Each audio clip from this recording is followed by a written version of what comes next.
Everybody, it is Steve Olson. It is Sunday, February 19th, 2017, and what I'm looking at here is a camera in Chicago, Illinois, not too far from the main train tracks leading into Chicago. I've seen it. I've seen this scene a couple times going in on the L or going in on the metro trains into downtown Chicago, sent to me by my friend Ray. But check this out. I'm glad everybody's looking at Bloom Sky because I think this is a great evidence collecting, and I'm glad that everybody's getting out there on their own and doing the research. But check this out. This is kind of the picture of the week for me, you guys, because it's over my favorite city in the world, Chicago.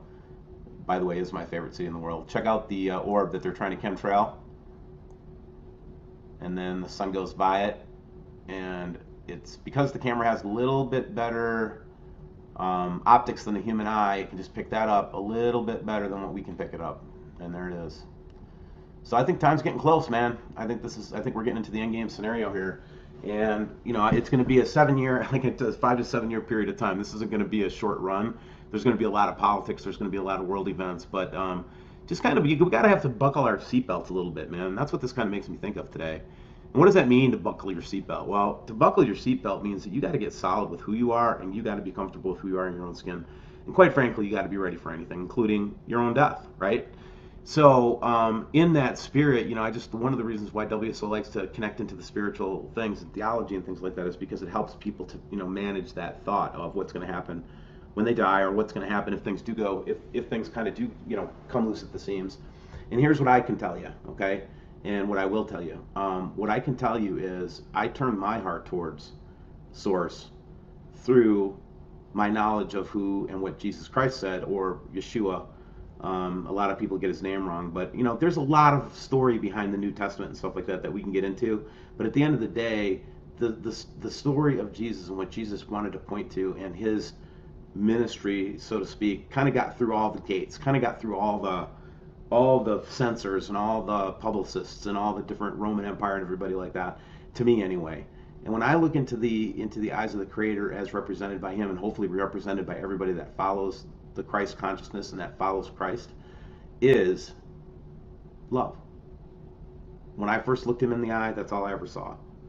And I think that's all you'll ever see. And the biggest message that I can tell you right now is, regardless of what's going to happen in this world in the next coming 5 years, 7 years, 20 years, a million years, it's important for you to know that you are loved, not only by God, but by this huge family of people that also share that same love with you.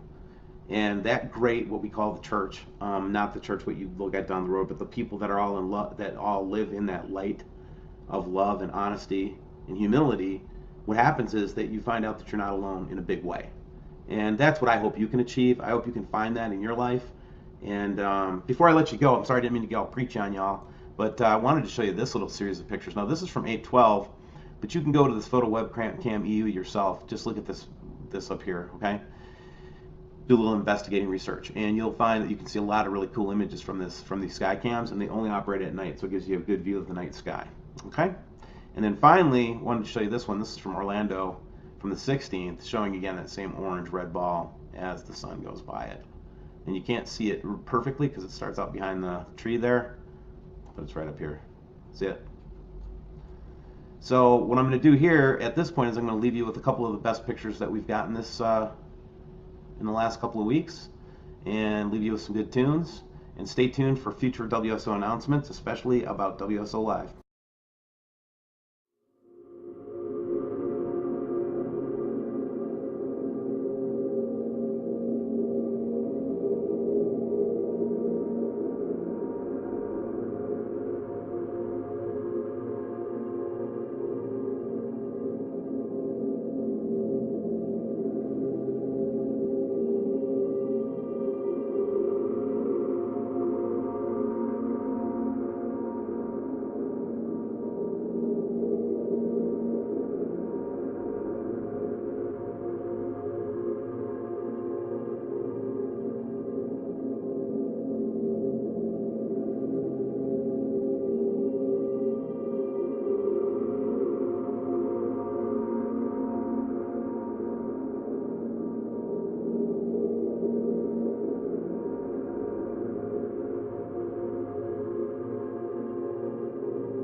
Now, here's the asteroid story. An asteroid the size of the Rose Bowl, more than 1,000 feet across, feels its way toward the Earth right now. It'll come by first in 2029, and we'll see it up there. It'll be closer than our satellites, a thing the size of the Rose Bowl hurtling through the air. And then it comes again in 2036, and that's when it may get interesting. The debate over just how close it'll get is sparking some serious debate between Russian scientists and American scientists. Here's a satellite picture of the thing. This is from, well, with this and, you know, this tells you nothing. But see it there? I don't know, that circly thing in the middle maybe? This was from 2004. It doesn't look very intimidating here. Both sides seem to agree that in 3 decades, the asteroid will fly very close to Earth. But Russian scientists warn that our planet's gravity could change the asteroid's path and set it on a collision course. NASA scientists say there is a minuscule, little bitty chance of that happening. 1 in 250,000. Better than winning the lotto, and somebody will. Joining us now, Michio Kaku. He's a theoretical physics professor at City University of New York, CUNY. He's also the author of Physics of the Future, and a new book coming out in about a month, and we'll tell you about that in about a month. So, good to see you. 2029, it flies by underneath the satellites. That's right. Mark it on your calendar. Friday the 13th, April 2036. The that's big the one. second pass. On the second pass, right. The first pass, like you said, it comes right underneath our satellites. You can actually see it whizzing right overhead. Wow. And on the second pass, it might actually be a nation buster. It'll take out Germany. It'll take out France, England. Not England. Right. Or the entire northeast of the United States. Careful. It'll hit with a force of 100,000 Hiroshima bombs. Really? If it hits. If it hits, right. It's a catastrophe beyond human comprehension. And the head of the Russian Space Agency has said that the Russian scientists should think of some ways of deflecting it or handling this menace in 2036. What are we going to do? Shoot it with a laser? Well, everyone thinks we'll send Bruce Willis out there with the space shuttle. But the space shuttle can't even reach outer space. We're phasing it out, and the space shuttle only spins wheels around the planet Earth. It cannot even go to deep space. We need a new booster rocket to take us out there. Maybe China will build us one. Maybe, and then we have to nudge it out of the way. The farther it is, the easier it is to push it out with rockets so it'll miss the planet Earth.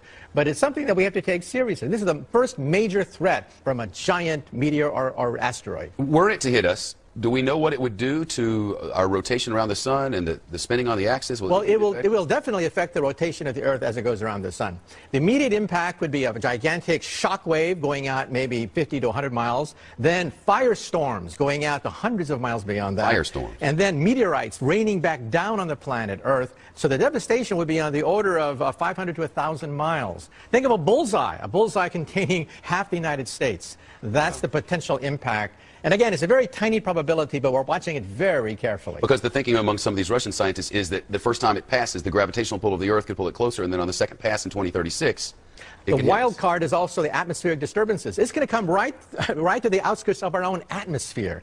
Friction is going to take place, and that's unpredictable. We simply don't know how it's going to react as it whizzes through the atmosphere of the Earth, and that could affect the second pass. And that's why we're keeping our fingers crossed in 2036. 2 sets of fingers crossed. But isn't the world ending in 2012? The Mayan calendar seems to indicate.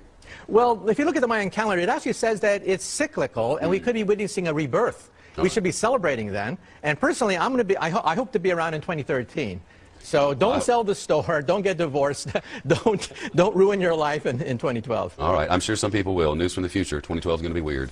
It's great to see you. I'll see you in a month for that new book, right? Right, Physics of the Future, about the next 50 to 100 years. I can't wait. Interviewed 300 scientists.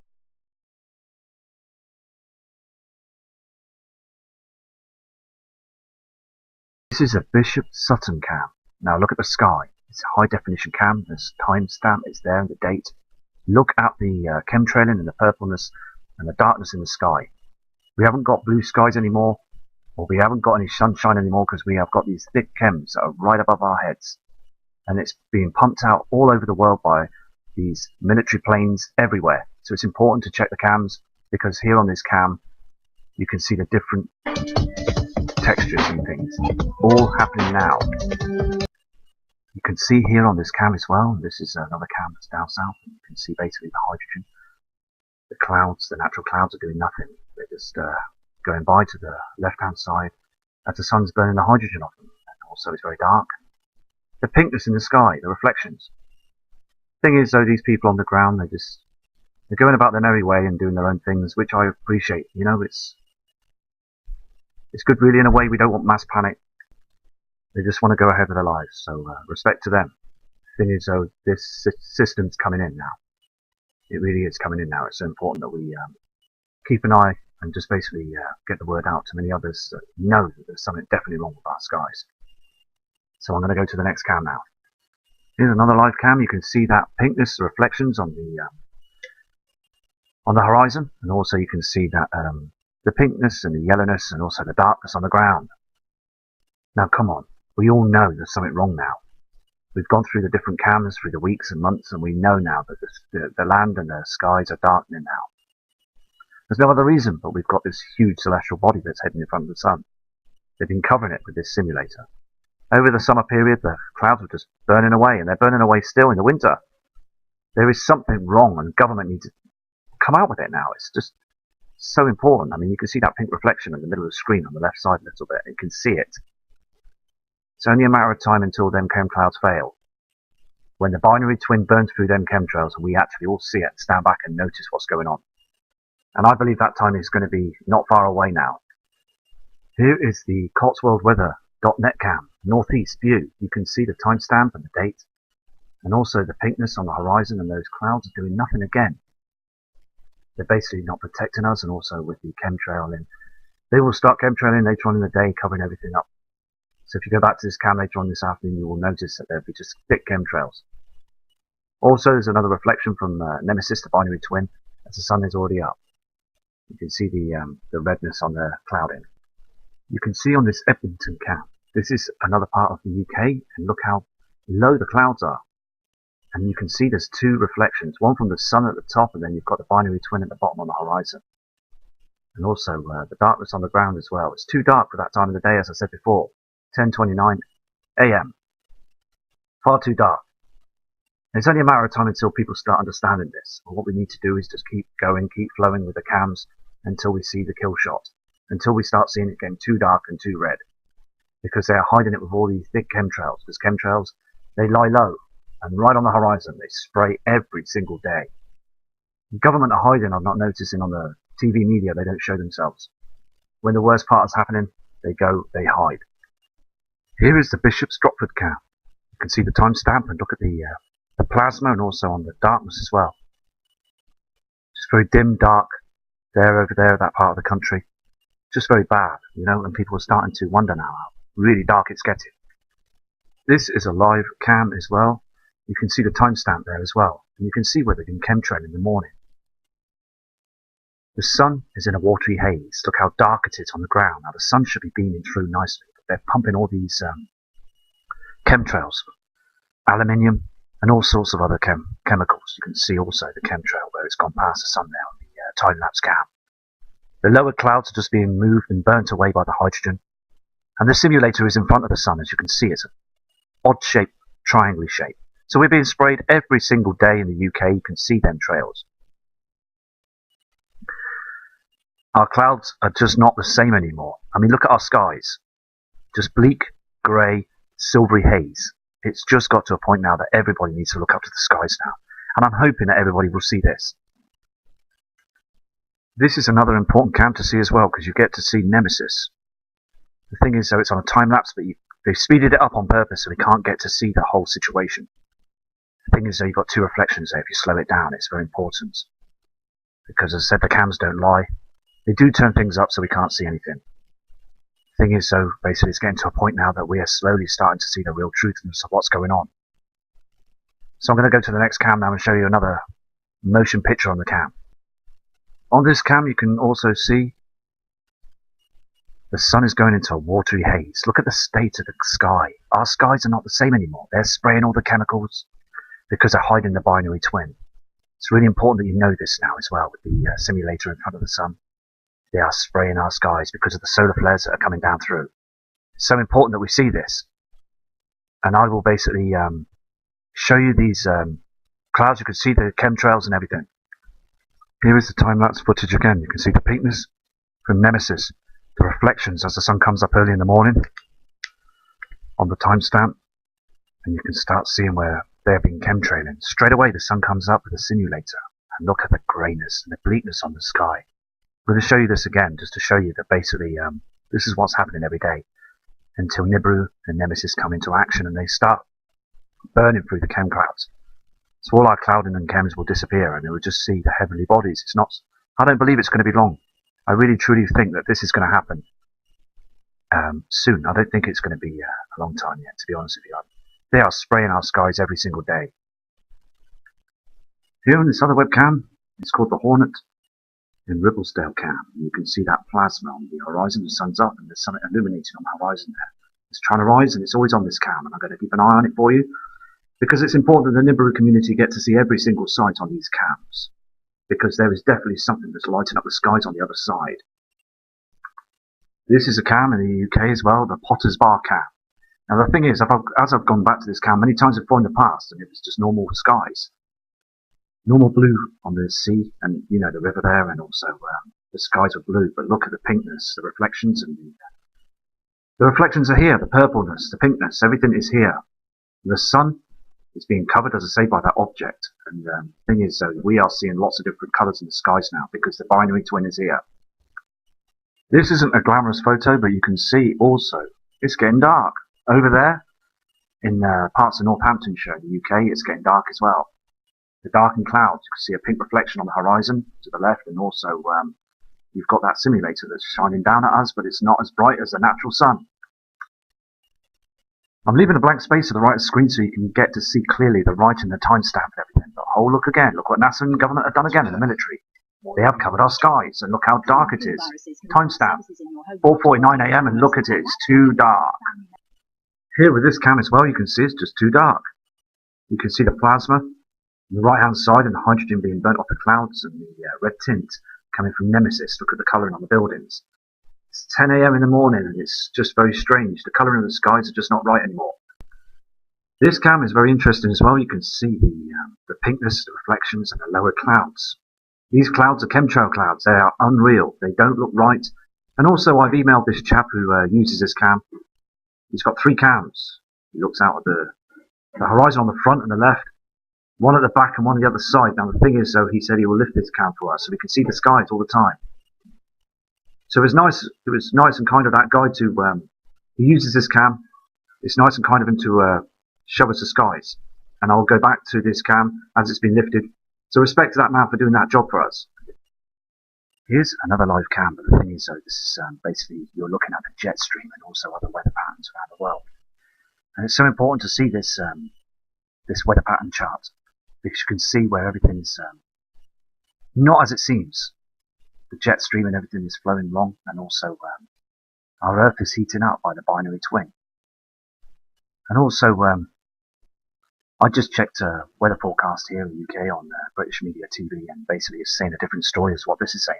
So they're lying to us every time. They're not being truthful. They're basically throwing all sorts of different lies at us. So it's so important that we basically get the truth out there. It really is. And also, when I showed you that image of what Scott sent me from Planet X Nibiru channel, it's so important that we see those images. It really is, because those objects are out there, and they're basically coming in now. It's only a matter of time as if one of them gets right close to us. It really is. Because these events are real and they're very true. And all I want to do basically is just keep going on the cams until I get the kill shots, because at the end of the day, they are spraying our skies. The evidence is there. They are spraying our skies with chemtrails every single day now. It's so important we get the message out there, because if we don't, there's so many people going to suffer, I believe. So more and more people are being aware of it, so that's good. Newspapers as well around the world, and the UK as well, are trying to say that